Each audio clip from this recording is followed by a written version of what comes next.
और बंगाल में शुभेंदु अधिकारी की सरकार आने के बाद जबरदस्त बदलाव देखे जा रहे हैं। एक तरफ जहां पर भ्रष्टाचार और अवैध कब्जे पर एक्शन हो रहा है, तो लंबे वक्त से लंबित मुद्दों पर भी धड़ाधड़ फैसले लिए जा रहे हैं।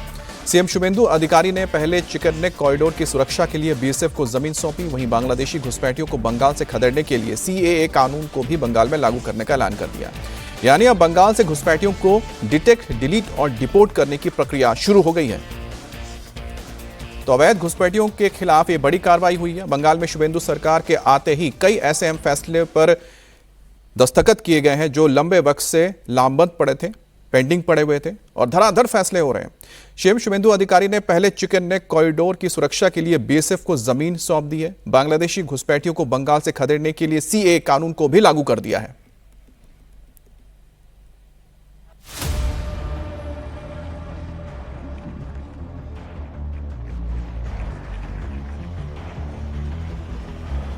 बीएसएफ के हवाले चिकन नेक, घुसपैठियों की एंट्री पर फुल स्टॉप।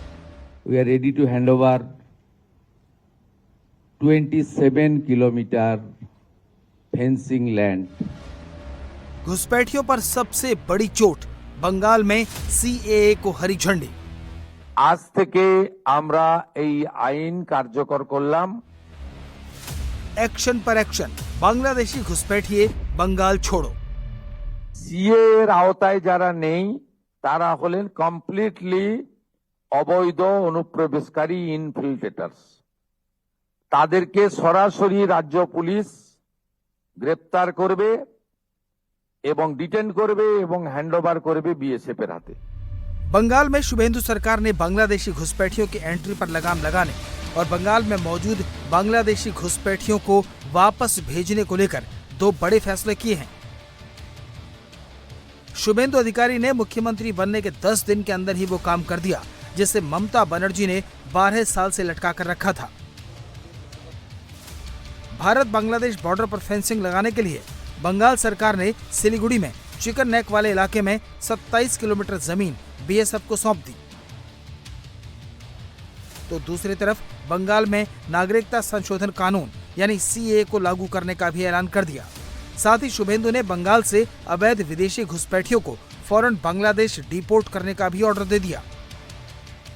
সিএ এর অন্তর্ভুক্ত যারা, অর্থাৎ সিএ তে বলা আছে 7টা কমিউনিটি বা ধর্ম পালন করা লোকেরা তারা সিটিজেনশিপ অ্যামেন্ডমেন্ট অ্যাক্টের আওতায় আসবেন এবং তাদেরকে যারা 31/12/2024 পর্যন্ত এসেছেন তাদেরকে কোনো পুলিশ কোথাও হ্যারাসমেন্ট ডিটেন্ট করতে পারবে না। সিএ এর আওতায় যারা নেই তারা হলেন কমপ্লিটলি অবৈধ অনুপ্রবেশকারী ইনফিল্ট্রেটার্স। তাদেরকে সরাসরি রাজ্য পুলিশ গ্রেপ্তার করবে এবং ডিটেন করবে এবং হ্যান্ডওভার করবে বিএসএফ এর হাতে। शुभेंदु अधिकारी ने बंगाल में सीएए कानून को लागू करते हुए ये भी बताया कि कौन लोग इसके दायरे में आएंगे और कौन नहीं। सीएए के तहत इसमें शामिल समुदायों के नाम बताए गए हैं। जो लोग 31 दिसंबर 2024 तक भारत आए हैं वो सुरक्षित हैं और पुलिस उन्हें हिरासत में नहीं ले सकती।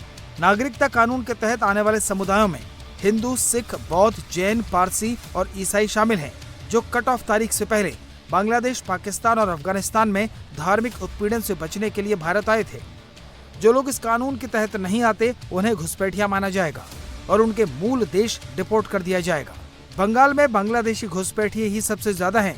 ऐसे में बीएसएफ उन लोगों को डिटेन कर बांग्लादेश डिपोर्ट करने के लिए बॉर्डर गार्ड बांग्लादेश से बात करेगी और उन्हें वापस भेजने के लिए जरूरी कदम उठाएगी।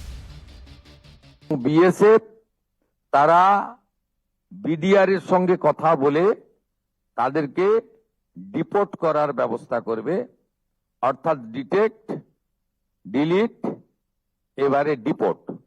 এই আইন আজ থেকে কার্যকর হলো।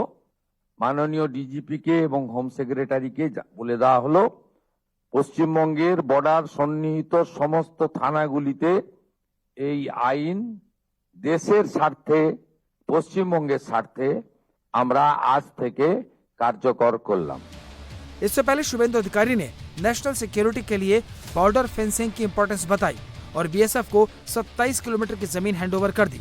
शुभेंदु ने कहा कि अगर ममता ये जमीन पहले ही बीएसएफ को दे देती तो बांग्लादेश से घुसपैठ बंद हो जाती, लेकिन ममता ने ऐसा नहीं किया क्योंकि वो बांग्लादेशी घुसपैठियों की हमदर्द है। 555 কিলোমিটার এমন এলাকা রয়েছে যেখানে রাজ্য সরকার চাইলে বিএসএফ কে জমি দিতে পারত, কিন্তু বিগত রাজ্য সরকার রাজনৈতিক কারণে ভোট ব্যাংকের জন্য এবং তাদের যে হাই অ্যাপিজমেন্ট তুষ্টিকরণ তোষণের এজেন্ডা ছিল সেই কারণে তারা হয়তো দেয়নি। चिकन नेक की 120 एकड़ जमीन केंद्र सरकार को सौंपी जा चुकी है। चिकन नेक के 7 हाईवे प्रोजेक्ट भी सेंट्रल एजेंसीज को ट्रांसफर किए गए हैं। राष्ट्रीय राजमार्ग प्राधिकरण को इस इलाके के 3 हाईवे प्रोजेक्ट सौंपे गए हैं। 4 project national highway and infrastructure development corporation के पास है। अभी तक ये पश्चिम बंगाल के पीडब्ल्यूडी के पास थे। राज्य और केंद्र सरकार में टकराव से विकास का काम रुका हुआ था। चिकन नेक का प्रोजेक्ट केंद्र सरकार को सौंपने के बाद अब विकास में तेजी आएगी। बंगाल में बीजेपी की सरकार एक एक कर अपने हर वादे पूरे कर रही है जो उसने चुनाव से पहले बंगाल की जनता से किए थे। जाहिर है ये बदलाव ममता एंड कंपनी को रास नहीं आ रहा, क्योंकि सभी बदलाव टीएमसी की अब तक की नीतियों पर ही चोट है।